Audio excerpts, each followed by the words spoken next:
Hi friends, welcome back to our YouTube channel. Friends, ನೋಡಿ ರಂಗೋಲಿ ಬಿಡಿಸಿದ್ದಾರೆ. But ಇದು ಬೇರೆ ರಂಗೋಲಿ ಫ್ರೆಂಡ್ಸ್. ಎಲ್ಲ ಒಂದೇ ಥರ ಇದೆ ಅಂತ ಕನ್ಫ್ಯೂಸ್ ಮಾಡ್ಕೋಬೇಡಿ. ಇದೇ ಬೇರೆ ರಂಗೋಲಿ ಫ್ರೆಂಡ್ಸ್. ಯಾವುದೂ ಸೇಮ್ ಆಗಿಲ್ಲ, ಇದೇ ಬೇರೆ ಥರ ಇದೆ. ಅರ್ಥ ಆಗುತ್ತೆ ಅಲ್ವಾ ಫ್ರೆಂಡ್ಸ್? ರಂಗೋಲಿ ಎಲ್ಲ ಬೇರೆ ಬೇರೆ ಥರ ಇದೆ, ಬಟ್ ಒಂದೇ ಥರ ಕಾಣುತ್ತೆ ಫ್ರೆಂಡ್ಸ್. ಯಾವುದನ್ನೂ ಕೂಡ ಕನ್ಫ್ಯೂಸ್ ಮಾಡ್ಕೋಬೇಡಿ ಫ್ರೆಂಡ್ಸ್. ಎಲ್ಲ ಸೇಮ್ ಆಗಿದೆ, ಬಟ್ ಬೇರೆ ಬೇರೆ ರಂಗೋಲಿ ಫ್ರೆಂಡ್ಸ್. ತುಂಬ ಈಸಿಯಾಗಿದೆ ಫ್ರೆಂಡ್ಸ್ ಎಳೆ ರಂಗೋಲಿಗಳು. ಅಜ್ಜಿ ಮರ್ತೋಗಿತ್ತಂತೆ, ಬಟ್ ಈಗ ಜ್ಞಾಪಿಸ್ಕೊಂಡು ಒಂದೊಂದಾಗೆ ಬಿಡಿಸ್ತಾ ಇದ್ದಾರೆ ಫ್ರೆಂಡ್ಸ್.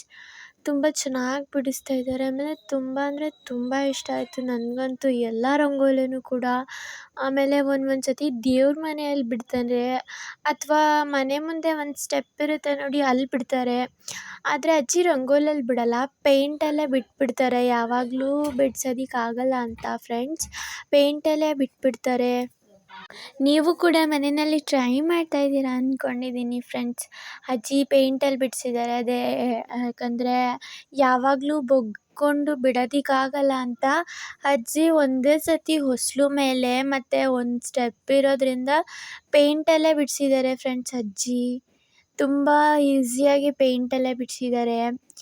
ಆಮೇಲೆ ಒಂದೊಂದು ಬಿಡಿಸ್ತಾರೆ, ಇನ್ನೊಂದು ಮರ್ತೋಗುತ್ತಂತ, ತಪ್ಪಾಗೋಗುತ್ತಂತೆ.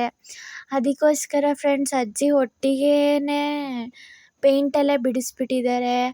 ಅದಕ್ಕೋಸ್ಕರ ದೇವ್ರ ಮನೆಯಲ್ಲಿ ಯಾವಾಗಲೂ ಬಿಡಿಸ್ತಾ ಇರ್ತಾರೆ ಫ್ರೆಂಡ್ಸ್. ಹಾಗೆ ವಿಡಿಯೋ ಇಷ್ಟ ಆದರೆ ಲೈಕ್ ಮಾಡಿ, ಶೇರ್ ಮಾಡಿ, ಸಬ್ಸ್ಕ್ರೈಬ್ ಮಾಡಿ ಪ್ಲೀಸ್ ಫ್ರೆಂಡ್ಸ್. ಬಾಯ್.